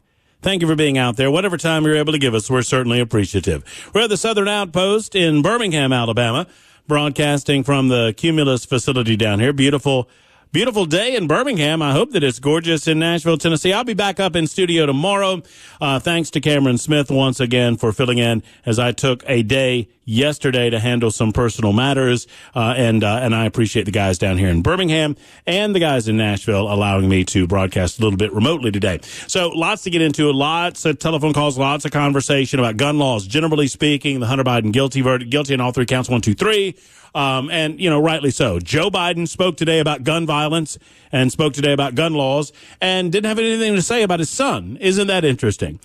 Speaking before a gun grabber conference, Joe Biden spoke nothing about Hunter Biden and his conviction after the White House issued a press release saying, "Oh, we stand beside our son," and all of these things.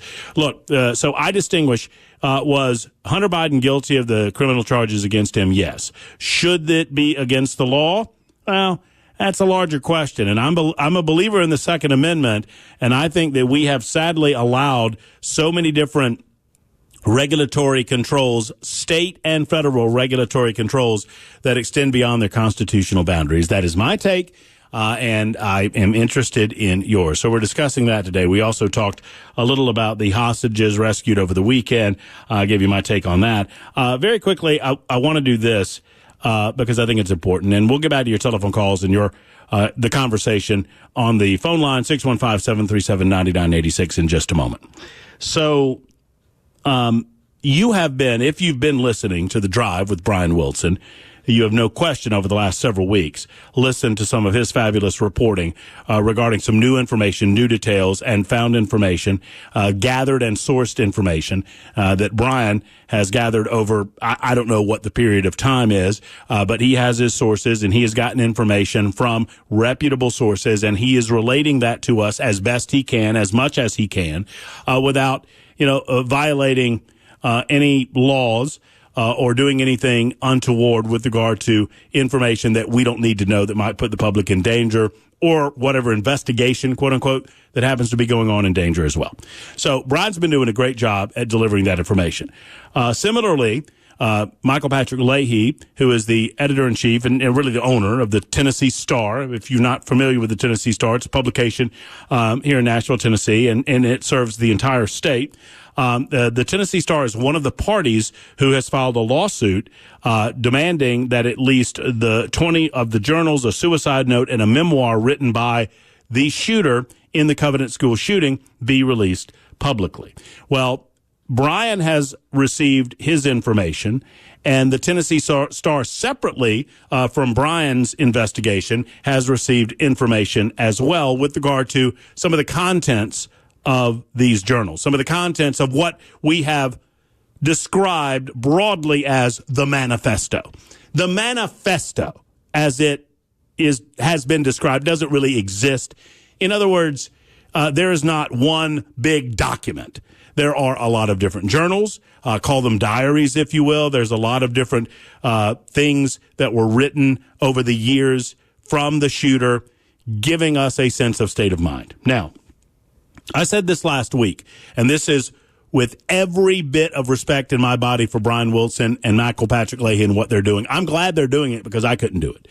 Because there comes a point where it is an overwhelming amount of madness and insanity that I just don't need to know anymore. But embedded in all of that, embedded in all of the madness and insanity, I only need to know so much before I know that you are mentally insane, and sadly you slipped through the cracks and you did damage to the point that you killed 6 people, including 3 9-year-old children. But it is important work that they are doing. Work that is important on a number of levels, and not the least of which is this concept that we live in a country where the government doesn't shield things from us. The government does not hide things from us.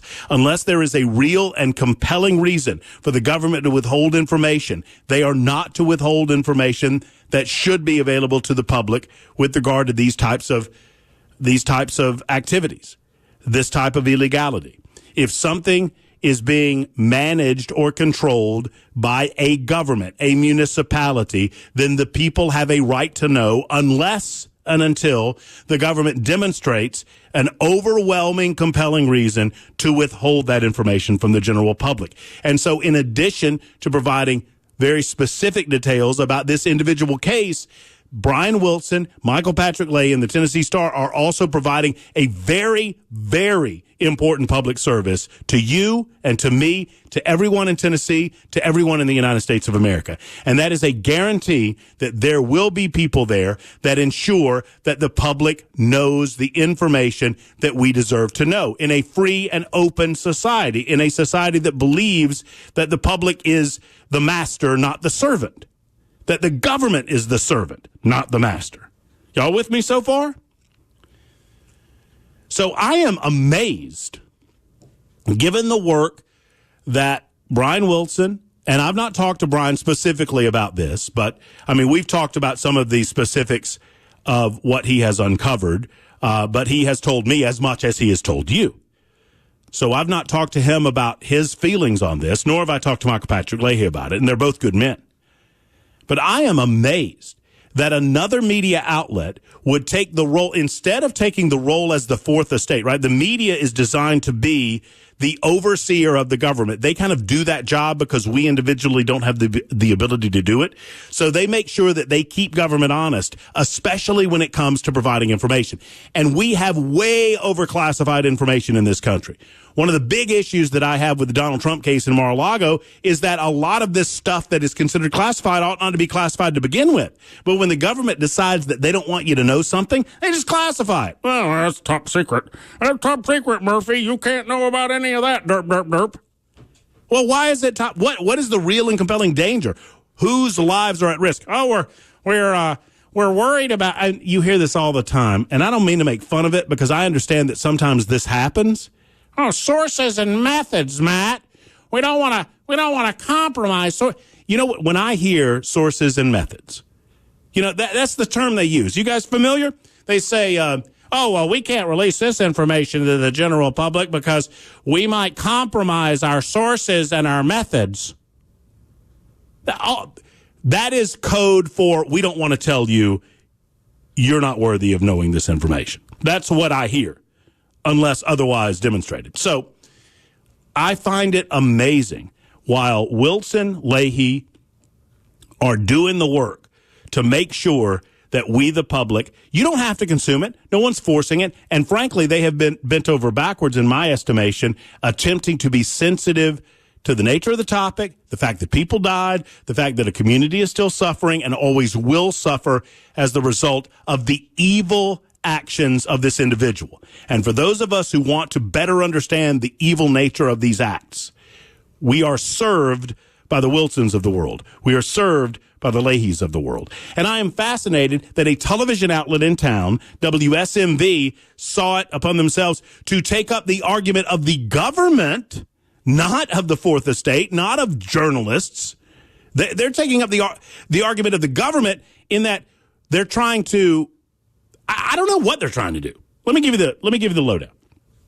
So a new hearing has been ordered in the case involving the withholding of the various pieces of information that are known as the manifesto from the general public. That new hearing has been ordered after more pages from the Covenant school shooters' journals have been leaked, quote unquote. The new leak occurred weeks prior to the Metro Nashville Police expected conclusion of its investigation into the deadly shooting. The leak allegedly came from a source close to the shooting investigation. I'm just reading from the article now from WSMV's website. So I'm reading verbatim. The person reportedly turned over dozens of pages of the shooter's writings and a suicide note to the Tennessee Star. The Star is a, quote, conservative news site, end quote, run by Michael Patrick Leahy of Star News Digital Media. Now the Tennessee Star and its editor-in-chief could be in legal hot water with a Davidson County judge. The Tennessee Star is one of the parties who filed suit wanting at least 20 journals, a suicide note, and a memoir written by the shooter released publicly. If the newly released pages are authentic, they are, this is the second time that part of the journal found by the MNPD in the shooter's car has been leaked. It comes after the judge in the case, Leisha Miles, warned against further leaks, threatening contempt of court for anyone who did it again. However, Judge Miles was unaware of the supposed leak until WSMV4 investigates Stacey Cameron called the court asking for a reaction to the leak, wanting to know if she was considering holding the star or anyone else in contempt. Now, maybe this is a little inside baseball. Maybe those of us, I'm not a journalist. I've never claimed to be. I'm a commentator. But I will fiercely defend those reporters who defend their sources. I will fiercely defend those reporters who are on the front lines, who are gathering information for the purpose of making sure that the public has the ability to know this stuff. I don't understand for a moment why a reporter would take up the position of the government with regard to tattling on Michael Patrick Leahy or Brian Wilson or anyone else, which is what it sounds like Stacey Clemens of WSMV4 was doing. Hey, Judge, did you know this information was being presented out there? And oh, by the way, aren't you going to arrest some reporter over it? I mean, tell me I'm reading this wrong. Aren't you going to arrest Michael Patrick Leahy? Aren't you going to arrest Brian Wilson? Brian was not named in any of this. Don't get me wrong. Our man, Brian Wilson, is all good here. I think Michael Patrick Leahy is as well. Bottom line is this. The mainstream media, as it were, at least as I understood it growing up, was there for us. It was there to present factual information for us. And it left we, the people, to determine how we felt about any and all of this. But it was... sources were sacrosanct. The gathering of information was sacrosanct. And in a normal set of circumstances, a reporter from WSMV4, instead of questioning whether or not a fellow reporter should be arrested, which is what she did, she asked the judge, well, aren't you going to hold them in contempt? Or, in other words, aren't you going to arrest them for getting information that she should be looking for? What is your job, ma'am? Instead of protecting the Metro Nashville Police Department, instead of protecting ultimately the FBI, which it's our understanding that it was the FBI that ultimately determined that the MNPD should not be releasing this information to begin with, instead of protecting them, why are you not asking yourself what more you can do to provide information to the public? My question is this. Are the television stations in cahoots with one another to not cover every aspect of this story? What are we trying to cover up? The fact that you had a very confused, very mentally disturbed, transgendered individual who was committed to acts of violence consistent with and potentially as a result of psychotropic drugs or, well, we don't know. The point is we don't know a lot about this because the information is being withheld. And instead of wanting to do more, instead of being motivated in their newsrooms based on what Leahy is discovering, based on the good reporting that Brian Wilson of Supertalk 99.7 have done, based on that should motivate the television stations to do more to get to the bottom of this story and be as sensitive as you need to be and be sensitive to the nature of the topic in Nashville. Instead of that, they're essentially at WSMV television calling for the arrest of a journalist for contempt. Now, on that matter, and I don't pretend to be an expert in matters of contempt or matters of what you can and cannot release, but I know this. I know that Brian Wilson has dotted his I's and crossed his T's, and I know that he understands where the law is and where the law isn't. I have full expectation that Michael Patrick Leahy has done the same thing. And I would also say this. To my knowledge, Michael Patrick Leahy nor Brian Wilson have published directly any of this information. They have related their impressions on looking at the information, which is a very, very different thing. Also, it's illegal to leak. It's not illegal to read the leak. Is it? Now, According to the Metro Nashville Police Department, WSMV4 says that if the Star's claim is true that they have 80 pages from the shooter's journals, officers will investigate how that happened and how the Star obtained them. In other words, it sounds to me like this judge is going to bring up Michael Patrick Leahy and the Tennessee Star and demand that they reveal their sources. Does that remind anyone else of a different type of government, a different type of country, a country that doesn't believe in the Fourth Estate, doesn't believe in the right of the people to publish freely and openly, even against the objections of their government? I mean, Congress shall make no law respecting an establishment of religion or prohibiting the free exercise thereof or abridging the freedom of, wait for it, speech or of the press or of the right of the people peaceably to assemble. Now, we make restrictions on that. Those restrictions should be very narrow, and they should be based on the safety of the public, the safety of the police, the safety of sources and methods. And it doesn't seem to me that any of this is being violated in this case. The judge is reading this wrong. WSMV, I don't know what you're doing. I have no idea what you're doing. You're sure as hell not defending journalism. Instead, you've become agents of the state in your attack over a journalist actually doing their jobs. Kudos to Leahy. Kudos to Wilson. Shame on you, WSMV Television. It's 22 after the hour. This is Super Talk 99.7 WTN.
Hunter Biden, of course, as you've been hearing, found guilty in this federal gun trial. We'll hear from the prosecutor in the case.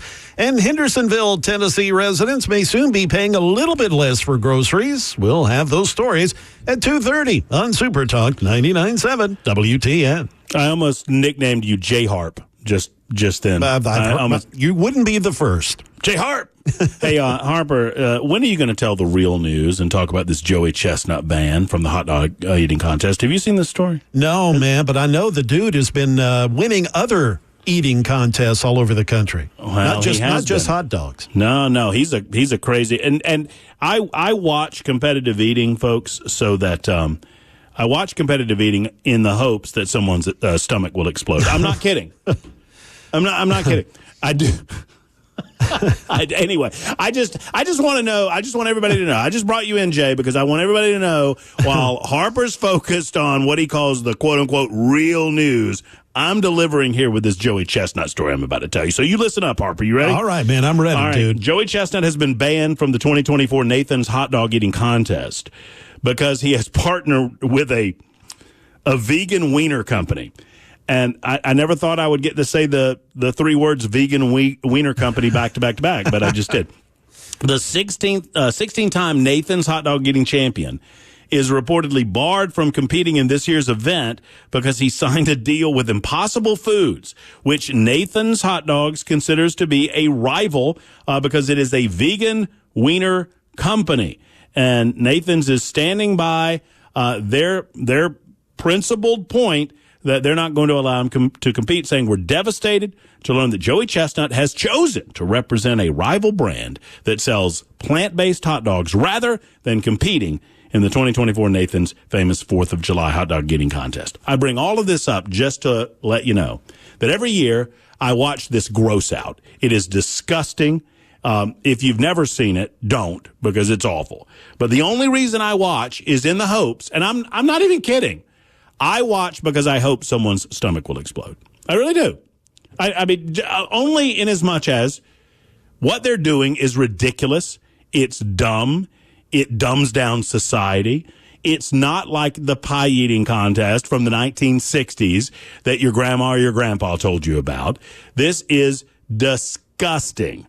And it needs to be eliminated from our society one way or the other. And I feel like we would get closer to that elimination if you not just, I mean, I understand that there are reversals. That's what they call them in the business. In competitive eating, they call it a reversal. That means that everything that just went in, everybody just came out, right? But I think we need a good stomach explosion to stop eating contests around the country and around the world. Man, I'm so happy to hear you have that opinion because I have always felt the same way. I mean, it's just gluttony, and it's just there's something not right about it. I mean, I don't want anybody to die or anything, but look, if you do, you brought it on yourself. You're eating, I mean, what was Chestnut's record? 70 hot dogs or somewhere along those lines in 10 or 12 minutes? Ugh. Just awful. Yeah, no. and they dips the bun in water, and it's just, I know. I'm sorry I even brought that up. Ugh. Well, you know what? I'm kind of sorry I did too. Except to say, watch, you won't see Joey Chestnut, but maybe you'll see a stomach explode. That'll be something nice too. Listen to this. Here comes the news, and we'll get more of your calls in here in a moment. Sam and Henry and Brian, I'll get to you. Plus, I have a story to relate to my good friend Belle Kay about a wedding that I attended over the weekend, and there were butterflies there. And the butterfly, it didn't go well. We called it the butterfly massacre, and I'll tell you what I mean in a moment. Here comes the news on Super Talk 99.7 WTN. Can and do eat grubs and worms, apparently not. Good afternoon. It is 2:30, and I'm Jay Harper with your top stories. I am trying to get rid of some audio that I'm hearing here. Okay, bear with me here. I think it must be me. Yes, I'm sorry here. What do we got going on? Okay, there we go. Man, I got so many tabs open, excuse me. Let's get back to the news. What do you say? We're looking at 78 degrees and plenty of sunshine here in Nashville. We'll get that forecast to you here in just a bit. Guilty on all charges. A federal jury in Delaware, they have convicted President Biden's son, Hunter, on those 3 felony counts related to his purchase of a firearm back in 2018 while he was allegedly addicted to drugs. The case was brought to trial by special counsel David Weiss. He was appointed by Attorney General Merrick Garland after a failed plea deal. Weiss, after the verdict, says the case was about the illegal choices that Hunter Biden made. Ultimately, this case was not just about addiction, a disease that haunts families across the United States, including Hunter Biden's family. The City Council of Hendersonville, they want to make groceries a little cheaper for its residents. Back in 2023, the city passed an ordinance that raised the tax rate in Hendersonville from 2.25% to 2.75% over the next 10 years. Now they're talking about keeping grocery taxes out of that increase. Today will be the first reading on the ordinance to decrease the local option sales rate on groceries from 2.75% down to 2.25%. This wouldn't be possible, though, without a new law. Last month, Governor Bill Lee, he signed a law that would allow city governments to lower the grocery tax rates. That is the latest news. We've got weather coming up. I'm Jay Harper, WTN News.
Super Talk 99.7 WTN. Matt Murphy and you until 3. We'll hand off to Brian Wilson. We'll speak to Brian momentarily, find out what's going on the drive this afternoon. Obviously, the big news today, Joe Biden commenting after his son Hunter Biden was found guilty on 3 separate charges involving falsification and lying on documents relating to the purchase of a gun in Delaware. Discussing that, discussing the release of hostages over the weekend.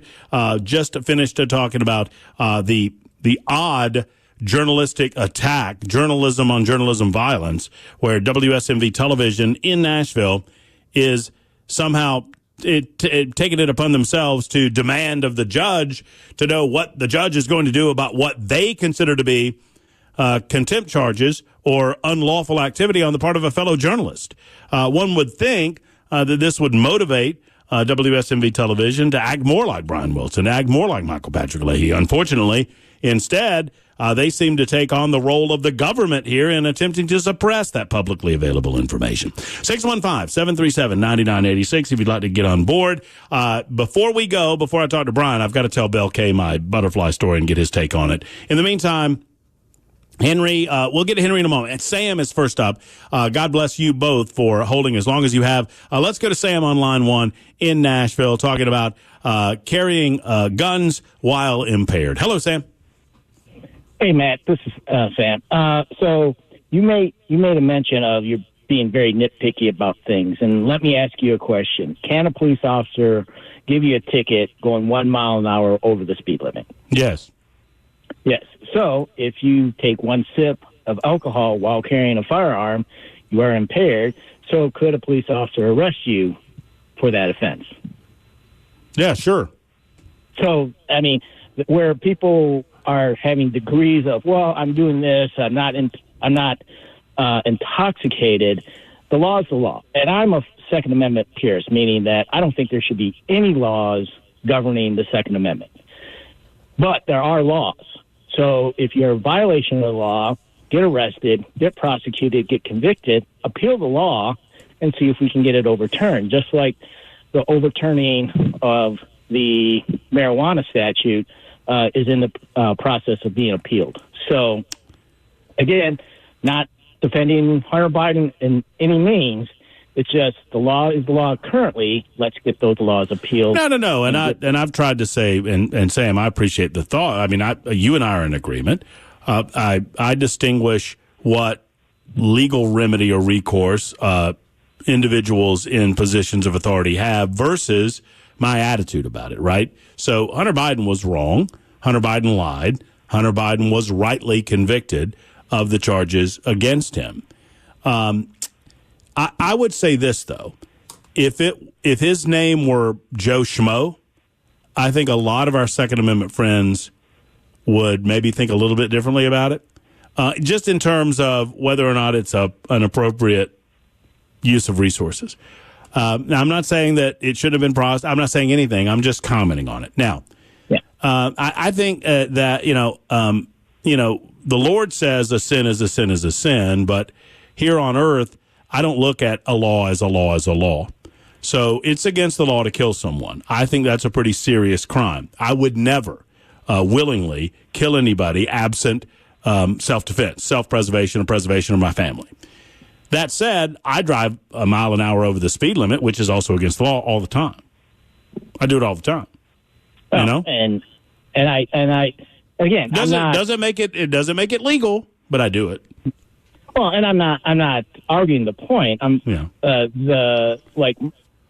killing and murder are 2 separate different things. You can kill in self-defense.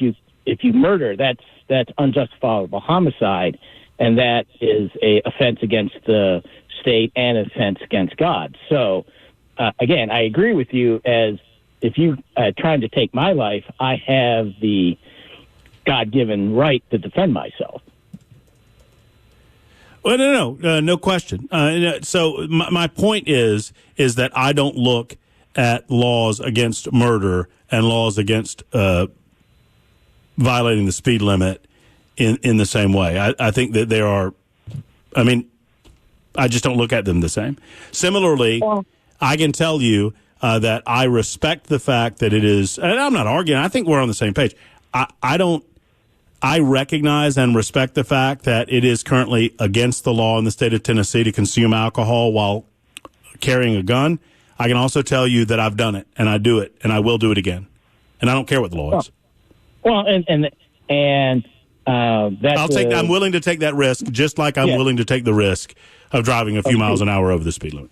Yeah, and that's civil disobedience, and then those are things that can be adjudicated through the process. But the fact is that, again, there are always degrees of one way or the other.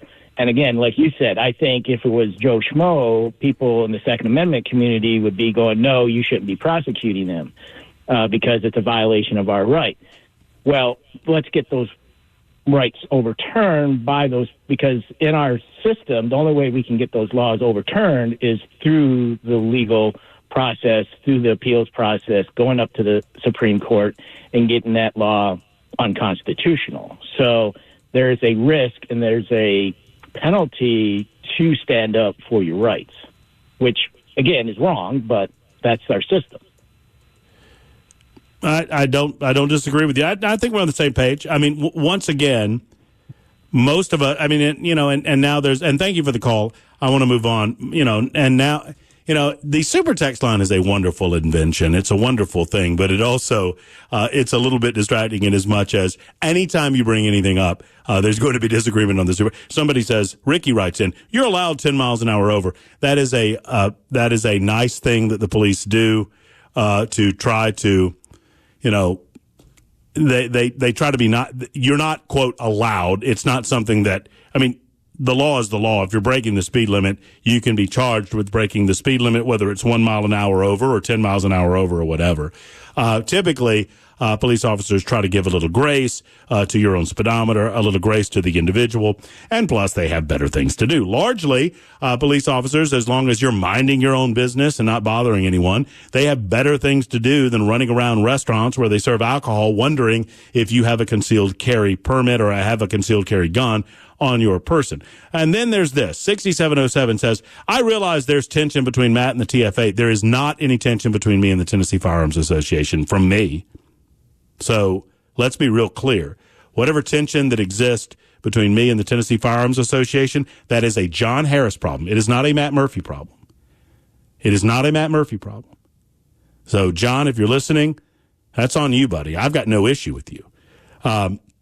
Anyway, that said, however, speak facts when discussing gun laws and do not allow people who've spent 4 hours in a handgun class and cops who are not attorneys and don't know all of the TCA codes to mislead your listeners. I don't know what to tell you. 6707, the phone works two ways. You're welcome to call with your special brand of information. I think we've been pretty clear as to Tennessee code. I did not know the code. I don't know everything. I don't pretend to know everything about the codes of Tennessee. I try to learn as much as I possibly can. But obviously, I don't know it all. I appreciate those that do know it all. And you are always invited to call the show and correct if the host in any way misleads or if any of the callers in any way mislead the general public with regard to these rules. That said, I think we've pretty firmly established that consumption of alcohol while carrying a firearm is illegal in Tennessee. Frankly, I've been the one defending the Second Amendment today, right? At the risk of coming off as someone who's defending Hunter Biden. I agree that Hunter Biden should have been found guilty under the laws. My question was whether or not some of these questions on these federal firearms forms are constitutional, especially in states that allow for legal recreational use or medicinal use of marijuana. Just as you are allowed to use alcohol and still buy a gun, not while drunk, but you can drink the day before, go into a gun store the next day and legally buy a gun. You can't do that with marijuana. Now, obviously, crack cocaine is a different animal. It's not legal anywhere. But the point remains, why is it the federal government's responsibility to determine what I'm doing in the privacy of my own home, absent owning a gun, especially if I'm not engaged in the commission of any law-breaking activity or the commission of any crime? That's me defending the Second Amendment, not going after the Second Amendment. Where y'all been? And as far as TFA goes, I love Tennessee Firearms Association. Love the organization and what it stands for. Had a great relationship with John Harris until we disagreed on something. And John Harris decided that I was not worthy or something. I don't know. You'll have to ask John about all of that. Now, Bell, real quick. Yes. So when's the last time you were at a wedding? Was it Dan Mandis' wedding? Yes. Mm-hmm. To my memory, there was not a release of butterflies at Dan Mandis' wedding. No. It was actually my friend up in Louisville that I that's right. Went to see and didn't get to see. Did you, but you were at the wedding? Yes. Did they release like butterflies or doves or any sort of other creature? No, nothing like that. So I had a new experience, and I have failed the audience because I forgot to bring, I saved one of these pouches. I've heard of releasing butterflies at weddings. I've heard of that, where, someone behind the bride and groom, will have a box full of butterflies, and they release them, and the butterflies, fly out, and they get the pictures, and it's all beautiful. It's wonderful. I've never heard of this before. Belle, we were all handed little paper packets as we were entering where they were doing the wedding. Mm-hmm. And the preacher that was conducting the service told us at the beginning that the packets contained a live butterfly. It was a little triangular little pocket of paper that had been folded over, and we were told at the end of the service when they're walking back down the aisle to release the butterflies. So these little butterflies were trapped inside of these pieces of paper for I don't know how long, waiting to be released. Would you care to guess what happened when the bride and the groom walked back down the aisle and it was time to release the butterflies? Most of them were dead. Well, many of them were dead, Belle, but those that were not were very sleepy. They didn't fly off? No, they all fell into the aisle. So they all fell into the aisle where there commenced a butterfly massacre where these poor, I don't know how long they've been in the back. I was against the whole thing. The people came along. They gave us one before we knew what was happening. Then the guy described what was happening. And then they came back because they had extras and they wanted us to release more than one. And I declined. I'm like, I don't want any part of any of this. I don't. So the butterflies were doing their best impression of a rose petal on the ground. And then the bride and the groom leave, and then the entire wedding party's coming down, and they're trying to avoid the butterflies. And here's Meemaw with her walker, and smoosh, there goes the butterfly. It was not good. Well, I guess that's better than releasing doves and hearing somebody yell, "Pull!" I guess so. But we everything was fine until the butterfly massacre happened, and then not so much. 50 minutes after the hour, 10 minutes until 3 o'clock. We'll check in with Brian Wilson next and wrap things up on the Matt Murphy portion of the day on Super Talk 99.7 WTN.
Super Talk 99.7 WTN from Southern Outpost. Matt Murphy wrapping up the Matt Murphy portion of the day, welcoming in the drive with Brian Wilson. A little preview of what's to come over the next 4 hours. And Brian, before we preview, I just want to once again, and I know you don't ask for this, and it's not why you do it.